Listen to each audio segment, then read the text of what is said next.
Yeah, and as part of that too, I felt this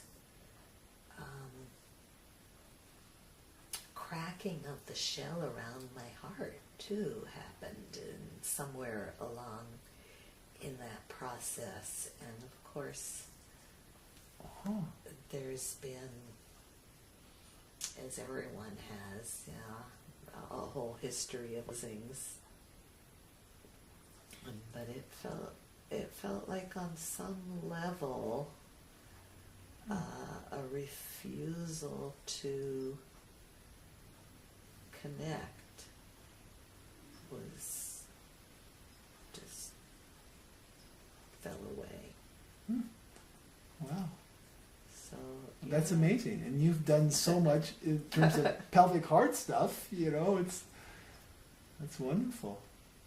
It's I guess this is a different way of going into it. Yeah, the pelvic heart work is more about this, and this was more about this. But the release that trauma from the C-section came out of the yoni and the womb more. Yeah. But it also opened up here too, as it opened up down here. Yeah, it moved up my spine.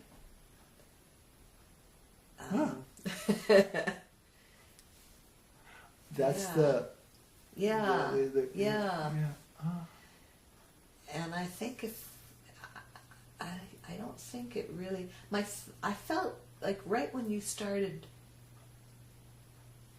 I'm not sure if you even had your hands on me, but right when you started, I had this coughing fit. Yeah. And I thought, oh no, I hope, I'm not going to have like throat stuff going on the whole time.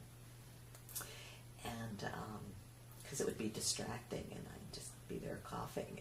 And anyway, that didn't happen.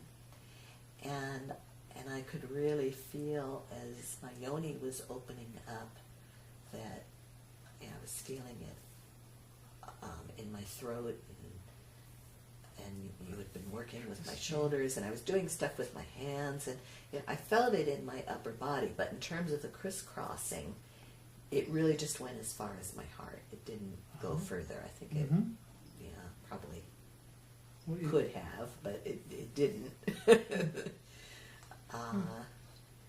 So,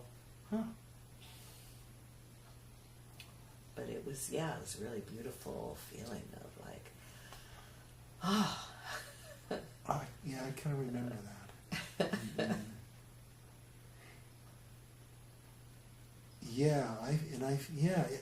I did. I remember I was feeling, and I think it does have the potential to keep on moving up, and eventually, I think when it hits the crown, that's the full release. As the things move up like that. Yeah. So that we'll just would have to be keep logical. practicing.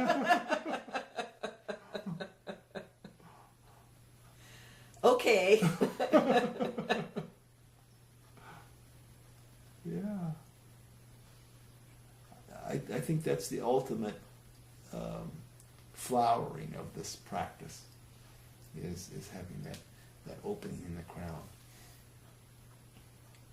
Yeah, well, the previous time I was just so excited to find my pineal flowing. Like, that was amazing.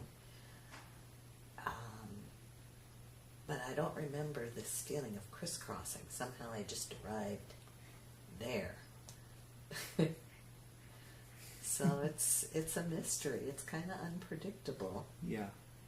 And that's what's exciting about it, because especially those of us that are no longer in our 20s or 30s, things can get a little old. We can start feeling a bit like, oh yeah, been there, done that. And so a practice like this that is always different and completely unpredictable is what a blessing. Yes. Yeah. Yeah, it's new each time. It is. Yep. Yeah, I never get tired of it or think that it's like, oh, I'm going to do this again. And I suspect that even for people who are in couples, like long-term monogamous couples, yeah, they may be able to show up completely fresh and new